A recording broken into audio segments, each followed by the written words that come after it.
തീരുമാനിച്ചത്. അദ്ദേഹം തന്നെ ടെലിഫോണിൽ ഹോട്ടൽ ഉടമകളുമായിട്ടും സംസാരിക്കുകയുണ്ടായി. ആവശ്യമാണെന്നുണ്ടെങ്കിൽ നാളെ ബഹുമാനപ്പെട്ട കേന്ദ്രമന്ത്രിയുമായിട്ട് തിരുവനന്തപുരം കോർപ്പറേഷനിലെ ഹോട്ടൽ ഓണേഴ്സും അതുപോലെ തന്നെ കാറ്ററിംഗ് അസോസിയേഷൻ്റെ ഭാരവാഹികളുമായി ഓൺലൈൻ മീറ്റിംഗ് ഈ കാര്യങ്ങളുടെ ഓരോ ഘട്ടത്തിലുള്ള ഗതികൾ വിലയിരുത്തുവാൻ വേണ്ടി ആലോചിക്കുന്നുണ്ട്.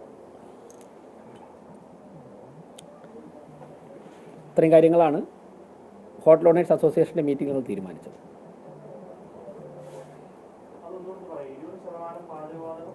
കൊമേഴ്സ്യൽ പാചകവാതകം എത്രയും പെട്ടെന്ന് തന്നെ വിപണിയിൽ എത്തിക്കുവാൻ വേണ്ടി തീരുമാനിച്ചു. ഇതെല്ലാം കേന്ദ്രത്തിൻ്റെ സർക്കുലർ ഇന്നലെ വന്നു. കേന്ദ്ര ഗവൺമെൻറ് സർക്കുലർ വന്നു. ഇത് ബഹുമാനപ്പെട്ട കേന്ദ്രമന്ത്രി തന്നെ നേരിട്ട് ഹോട്ടൽ ഓണേഴ്സ് അസോസിയേഷൻ്റെ ഭാരവാഹികളോട് പറഞ്ഞ കാര്യമാണ് ഈ പറഞ്ഞത്. അത് തന്നെയാണ് പറഞ്ഞത്. അദ്ദേഹം തന്നെയാണ് പറഞ്ഞത്. കേന്ദ്ര ഗവൺമെൻറ് തീരുമാനം അദ്ദേഹം തന്നെ നേരിട്ട് പറഞ്ഞതാണ്.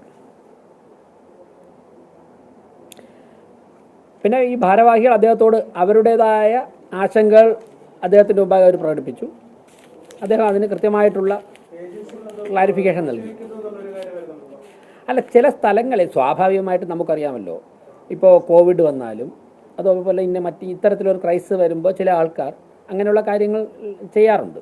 ചെയ്യാൻ പാടില്ലാത്ത ചില നിയമവിരുദ്ധ കാര്യങ്ങൾ ചെയ്യാറുണ്ട്. ഗവൺമെൻറ് കർശനമായ ഇടപെടലിലൂടെ അതൊക്കെ തന്നെ പരിഹരിക്കേണ്ടതാണ്. എന്നാലും കോർപ്പറേഷൻ പരിധിയിൽ പൂഴ്ത്തിവയ്പ്, കരിഞ്ചന്ത ഇക്കാര്യങ്ങളിലൊക്കെ തന്നെ ശക്തമായിട്ട് കോർപ്പറേഷൻ ഇടപെടും. പരിശോധനകളുണ്ട്. ഇന്ന് സെക്കൻഡ് സാറ്റർഡേയാണ് ഹെൽത്ത് സെക്ഷനിലെ ഉദ്യോഗസ്ഥരൊക്കെ ഇവിടെ ഉണ്ട്. ആവശ്യമാണെന്ന ഘട്ടത്തിൽ കൃത്യമായിട്ട് ഇടപെടും. കേന്ദ്ര ഗവൺമെൻറ്റിൻ്റെ എല്ലാ നിർദ്ദേശങ്ങളും, കേന്ദ്ര സംസ്ഥാന സർക്കാരുകളുടെ എല്ലാ നിർദ്ദേശങ്ങളും പാലിച്ചുകൊണ്ട് മാത്രമേ പ്രവർത്തിക്കാൻ അനുവദിക്കൂ.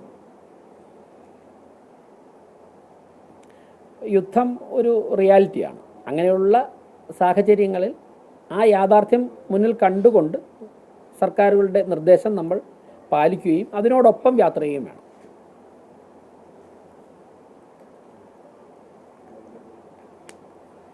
മറ്റൊരു കാര്യം സൂചിപ്പിക്കാനുള്ളത്, ഇന്നലെ പല സ്ഥലങ്ങളിൽ നിന്നും, തിരുവനന്തപുരം ജില്ലയ്ക്ക് പുറത്തുനിന്നുള്ള പല സ്ഥലങ്ങളിൽ നിന്നും തിരുവനന്തപുരം ജില്ലയിൽ പഠിക്കാൻ വന്ന കുട്ടികളുടെ മാതാപിതാക്കൾ കോർപ്പറേഷനായിട്ട് ബന്ധപ്പെട്ടിട്ട് ചില ഹോസ്റ്റലുകളൊക്കെ തന്നെ അവധി കൊടുക്കുകയാണ്. അതുകൊണ്ട് തന്നെ പരീക്ഷാ ദിനങ്ങൾ, മാർച്ച് ഏപ്രിൽ മാസങ്ങളിൽ പരീക്ഷ ഉള്ളതുകൊണ്ട് ഒരാശങ്ക പ്രകടിപ്പിച്ചിരുന്നു. അതോടൊപ്പം തന്നെ ആശുപത്രികൾ കൂട്ടിരിപ്പുകാർക്കും ഒക്കെ ഭക്ഷണം കിട്ടുന്നതിൻ്റെ ഒരു ആശങ്ക ചിലർ പ്രകടിപ്പിച്ചിരുന്നു. അങ്ങനെ ഒരു സാഹചര്യം ഉണ്ടായിട്ടില്ല, പക്ഷേ പ്രകടിപ്പിച്ചിരുന്നു. അപ്പോൾ ഹോസ്റ്റലുകളും ഹോസ്പിറ്റലുകളും അത്തരത്തിൽ ഒരു ഘട്ടത്തിലേക്ക്, ഭക്ഷണം കിട്ടാത്തൊരു ഘട്ടത്തിലേക്ക് പോവുകയാണെങ്കിൽ തിരുവനന്തപുരം കോർപ്പറേഷൻ കമ്മ്യൂണിറ്റി കിച്ചൺ ആരംഭിക്കുന്നതിനെക്കുറിച്ച് ഞങ്ങൾ തീരുമാനമെടുത്തിട്ടുണ്ട്. നാളെ ഞായറാഴ്ചയാണ്. നാളെ സർവകക്ഷി യോഗം, കോർപ്പറേഷനിലെ വിവിധ കക്ഷി നേതാക്കളുടെ യോഗം വിളിക്കും. അതിനുശേഷം കൗൺസിലർമാരുടെ ഓൺലൈൻ യോഗം ചേരും. തിങ്കളാഴ്ച മുതൽ ആവശ്യമാണെങ്കിൽ ഹോസ്പിറ്റലുകൾ എന്നിവയിൽ പ്രവർത്തിക്കുന്നവർക്ക്, അവിടെ താമസിക്കുന്നവർക്ക് അത്യാവശ്യമുള്ള ഘട്ടങ്ങളിൽ കമ്മ്യൂണിറ്റി കിച്ചൺ ആരംഭിച്ച് കോർപ്പറേഷൻ്റെ നേതൃത്വത്തിൽ ഭക്ഷണം വിതരണം ചെയ്യാൻ ഞങ്ങൾ തീരുമാനമെടുത്തിട്ടുണ്ട്. അത് സോണൽ തലത്തിൽ വേണമോ, 4-5 വാർഡുകൾ ചേർത്ത് കോവിഡ് സമയത്തൊക്കെ നമ്മൾ ചെയ്തതുപോലെ അങ്ങനെ വേണമോ, ഏതു തരത്തിലാണ് പ്രായോഗികമായി ചെയ്യേണ്ടതെന്നുള്ളത് സർവകക്ഷി യോഗവും തുടർന്ന് വരുന്ന കൗൺസിലർമാരുടെ ഓൺലൈൻ യോഗത്തിലും തീരുമാനമെടുക്കും. ഭക്ഷണം ലഭിക്കില്ല എന്നുള്ള ആശങ്കയിൽ വിദ്യാർത്ഥിനികളൊക്കെ തന്നെ ഹോസ്റ്റൽ ഉപേക്ഷിച്ച് പോകേണ്ട ആവശ്യമില്ല. പ്രത്യേകിച്ചും പരീക്ഷാകാലമായതിനാൽ അവർക്ക് തിരുവനന്തപുരത്ത് തന്നെ തുടരേണ്ടതായിട്ടുണ്ട്. പ്രാക്ടിക്കൽ എക്സാം ഒക്കെ ഉണ്ട്. അപ്പോൾ അതിന് കോർപ്പറേഷൻ ചെയ്യേണ്ട ഉത്തരവാദിത്വം ഞങ്ങൾ നിർവഹിക്കും.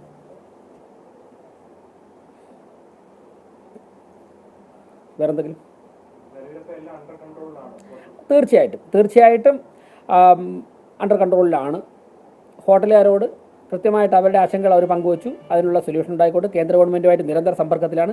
നാളെ ബഹുമാനപ്പെട്ട സുരേഷ് ഗോപി ആവശ്യമാണുള്ള ഘട്ടം കാണുകയാണെങ്കിൽ അദ്ദേഹം ഓൺലൈൻ മീറ്റിൽ പങ്കെടുത്ത് അതുവരെയുള്ള ഡെവലപ്മെൻറ്റ് ക്ലാരിഫൈ ചെയ്യും.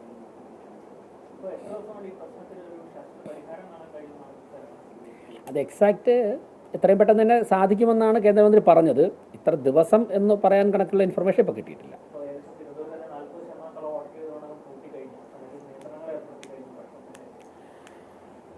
ഇപ്പോൾ എടുത്ത തീരുമാനത്തിൻ്റെ അടിസ്ഥാനത്തിൽ എത്രയും പെട്ടെന്ന് തന്നെ കുറേ പരിഹരിക്കും. ഈ 20% കൊമേഴ്സ്യൽ വരുന്നതോടുകൂടി ഇപ്പോൾ തൃശ്ശൂരൊക്കെ ജില്ലാ കളക്ടർമാർ ഈ തിരുവനന്തപുരം ഉൾപ്പെടെ എല്ലാ സ്ഥലങ്ങളിലും കൊമേഴ്സ്യൽ സിലിണ്ടർ എത്ര വേണമെന്നുള്ള കണക്കെടുത്തിട്ട് തുടങ്ങിയിട്ടുണ്ടെന്നാണ് ഹോട്ടൽ ഓണേഴ്സ് പറഞ്ഞത്. അത് കേന്ദ്ര ഗവൺമെൻറ് നിർദ്ദേശം അനുസരിച്ച് ചെയ്യുന്നതാണ്.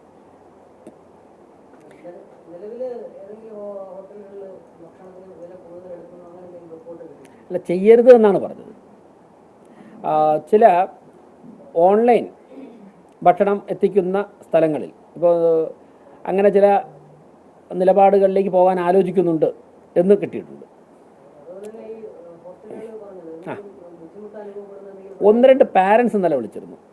ഹോസ്റ്റലുകളിൽ പരീക്ഷ വരുന്നതുകൊണ്ട് ഹോസ്റ്റലുകൾ അടയ്ക്കാൻ സാധ്യത ഉണ്ടോ എന്നൊക്കെ ആരാഞ്ഞ് 1-2 പാരൻസ് ആലപ്പുഴ, എറണാകുളത്ത് നിന്നൊക്കെ വിളിച്ചിരുന്നു. അപ്പോൾ അതുകൊണ്ടാണ് അവരുടെ ആശങ്ക, അവർക്ക് ആശങ്ക വേണ്ട എന്ന് സൂചിപ്പിക്കുവാനാണ് ഞങ്ങൾ കമ്മ്യൂണിറ്റി കിച്ചൺ ആവശ്യമായ ഘട്ടത്തിൽ ഹോസ്റ്റലുകളും ഹോസ്പിറ്റലുകളും കേന്ദ്രീകരിച്ചുകൊണ്ട്, അല്ലെങ്കിൽ അവിടെ ഉള്ളവർക്ക് ഭക്ഷണം എത്തിക്കാൻ വേണ്ടി, അവിടെ ഭക്ഷണത്തിൻ്റെ ബുദ്ധിമുട്ടുണ്ടാകുമ്പോൾ അത് എത്തിക്കാൻ വേണ്ടി കോർപ്പറേഷൻ കമ്മ്യൂണിറ്റി കിച്ചൺ തുടങ്ങി സൗജന്യമായിട്ട് ഭക്ഷണം എത്തിച്ചു കൊടുക്കുന്നതിനെക്കുറിച്ച് ഞങ്ങൾ തീരുമാനമെടുത്തിട്ടുണ്ട്.